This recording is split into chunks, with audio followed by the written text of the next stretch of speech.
Pac-Man, released in 1983 for Intellivision courtesy of Atari Soft of all people, is a far better port of the arcade classic than the thing that grazed the old Atari 2600 video computer system. And really that's all you need to know about this version if that's the standard you've set for yourself here. It's better than the old Atari port that was rushed and reviled as a result. However, just because something is better doesn't mean it's good. Hell, it could easily mean it's just less bad. And on that count, Pac-Man on Intellivision is actually not that bad. I could go so far to say that it's actually a good port. It's not perfect or anything of the sort.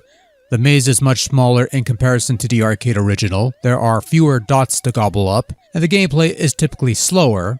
Oh, and you've got a rather peculiar control device guiding Pac-Man that's not particularly ideal for a game of this ilk, but aside from those quibbles, it's pretty solid, and it plays pretty much as you'd expect a port of Pac-Man to play. You gobble up dots, avoid ghosts, goblins, until you chomp a power pellet and eat the occasional fruit for bonus points. I mean, look, the one big hurdle with the Intellivision version of Pac-Man is the same hurdle with every Intellivision game, and that's the controller. But because Pac-Man is mostly about moving around a maze, you're merely using the disc to guide Pac-Man, and it kinda works. Kind of. Sort of. Once you start to get the feel for the controls, the game starts to click and you start to do a little better.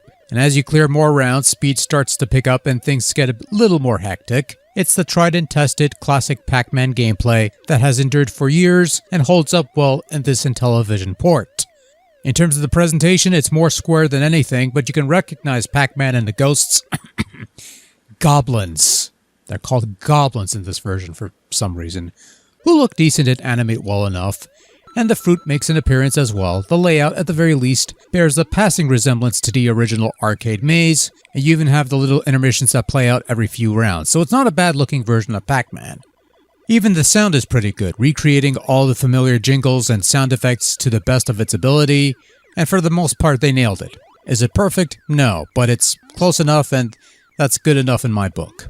There are plenty of other versions of the original Pac-Man game nowadays that are of somewhat higher quality or more accurate to the arcade original. That should go without saying.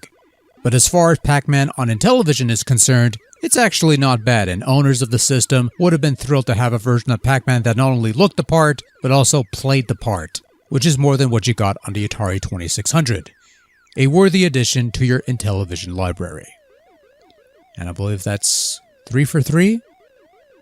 So far, so good.